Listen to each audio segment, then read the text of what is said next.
మరి ఇక్కడికి వచ్చినాం, రాగానే ఏం చేసినాం, అంబేద్కర్ గారికి నివాళులు అర్పించుకొని చక్కగా పోస్ట్ డబ్బా దగ్గరికి పోయినాం. మనం పోస్ట్ డబ్బా దగ్గరికి పోయి మన గ్రామంలో ఉండేటటువంటి మహిళలందరికీ కూడా కాంగ్రెస్ ప్రభుత్వం ఏదైతే 2500 రూపాయలు ఇస్తా అని చెప్పిందో ఆ 2500 రూపాయలు ఇవ్వాలని చెప్పి పోస్ట్ కార్డ్ వేసినాం. ఎవరికి వేసినాం? సోనియా గాంధీ గారికి వేసినాం. రాహుల్ గాంధీ కాదు, సోనియా గాంధీ గారికి వేసినాం. సోనియా గాంధీ గారికి పోస్ట్ కార్డ్ వేయడం ఎందుకు?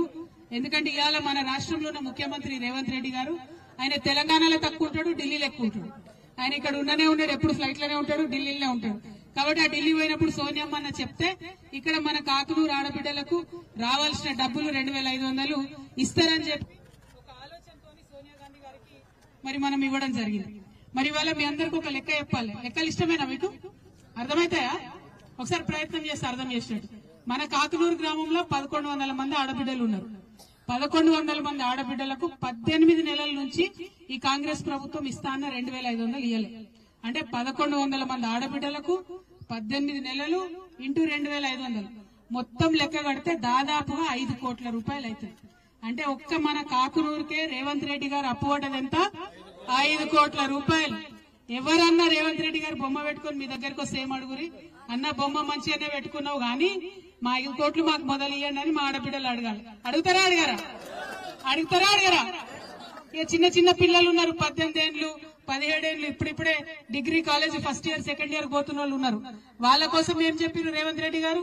18 సంవత్సరాలు నిండగానే స్కూటీలు ఇస్తాం మీరు కాలేజీలో పోవడానికి అని చెప్పారు. ఇంతవరకు ఒక్క స్కూటీ అంటే ఒక్క స్కూటీ కూడా మొత్తం రాష్ట్రంలో ఎక్కడ ఇయ్యలే.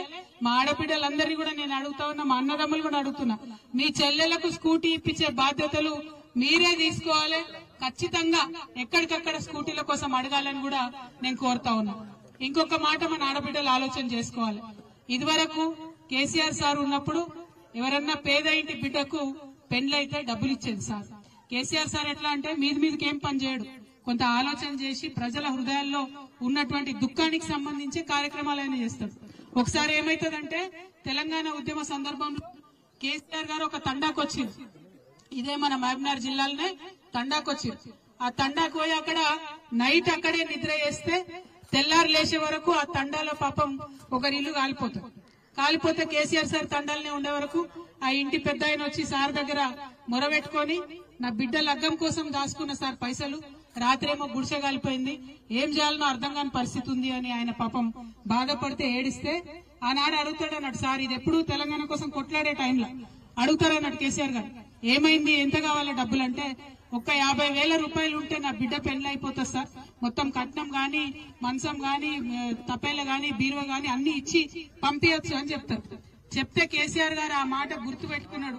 ఎందుకంటే అది తన హృదయానికి దాకింది, మనసు బాధపడ్డది కాబట్టి అది గుర్తు పెట్టుకొని తెలంగాణ వచ్చిన తర్వాత ఏ ఒక్క ఆడబిడ్డ అడగకున్నా, ఏ ఒక్క ఆడబిడ్డ దరఖాస్తు పెట్టకున్నా, ఏ ఒక్కరు కూడా ధర్నా చేయకున్నా ఆయనంతట ఆయన పేద ఇంటి ఆడబిడ్డకు పెళ్లైతే 1,00,000 రూపాయలు ఇవ్వాలని చెప్పి 1,00,000 రూపాయలు ఇచ్చి లక్షలాది మంది ఆడబిడ్డల పెళ్లి చేసిండు ఆయన.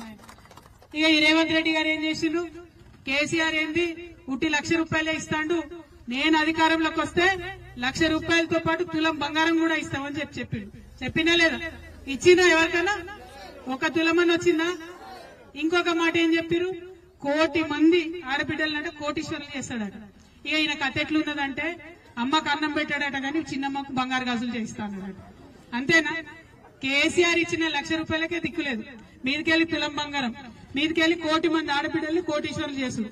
వారు చెప్పుడు సరే మనం నమ్ముడు సరే అనుకోకుండా నమ్మినాం, మోసపోయినాం. ఇక ఇప్పుడు 18 నెలలు అయిపోయింది. ఇప్పుడు గోసపడుతున్నటువంటి సందర్భం మనందరం కూడా చూస్తా ఉన్నాం. అందుకే మీ అందరినీ కూడా నేను కోరుతా ఉన్నా, మనకు వాళ్ళు చెప్పిన ప్రతి ఒక్క మాట వచ్చేంత వరకు కొట్లాడితేనే వస్తుంది. తెలంగాణ రాష్ట్రం కూడా ఉట్టి ఉంటే రాలే కదా, మనం కొట్లాడినాం, రోడ్లకు ఎక్కినాం, అవసరమైన కాడ మన ఆడబిడ్డలు కూడా బతుకమ్మ ఎత్తిరు, బోనం ఎత్తిరు, మన అన్నదమ్ములందరూ కూడా ఉద్యమాలు చేసిండ్రు, విద్యార్థులు ఉస్మానియాలో అన్ని యూనివర్సిటీల ఉద్యమాలు చేస్తేనే ఇలా తెలంగాణ వచ్చింది. కాబట్టి ఇలా కాంగ్రెస్ ప్రభుత్వం ఏదైతే చెప్పిందో ఇస్తామని అది ఇయ్యకుండా తిరుగుతున్నారు. ఉల్టా పొద్దుగాలు లేస్తే సాయంత్రం దాకా ఏమంటాడు రేవంత్ రెడ్డి? కేసీఆర్ ఇట్లా, కేసీఆర్ అట్లా అని కేసీఆర్ చెప్పని చేసుడు తప్పితే ఇంకొక పని అయితే ఆయన చేయడు. ఇదే పాలమూరు జిల్లాలో పాలమూరు రంగారెడ్డి ప్రాజెక్టు కట్టిరు కేసీఆర్ సార్, 90% పనులు అయిపోయినాయి. ఇంకొక 10% పనులు చేస్తే మొత్తం పాలమూరు రంగారెడ్డి జిల్లా అంతా కూడా పచ్చబడేటటువంటి అవకాశం ఉంది. కానీ అది చేయడు. అదేం చేసింది, మళ్ళా మీరు ఇచ్చిన ప్రాజెక్టు బాగలేదు, నేను మారుస్తున్నా అని ఇంకోటి కొడంగల్ లిఫ్ట్ ఇరిగేషన్ స్కీమ్ అని పెట్టింది. కానీ అందులో కూడా ఇప్పటిదాకా కూడా ఒక తట్టెడు మట్టి కూడా ఎత్తిపోయలేదు. కానీ ఆ కాంట్రాక్టర్లకు మాత్రం 100 కోట్లు అడ్వాన్స్ ఇచ్చినటువంటి పరిస్థితి.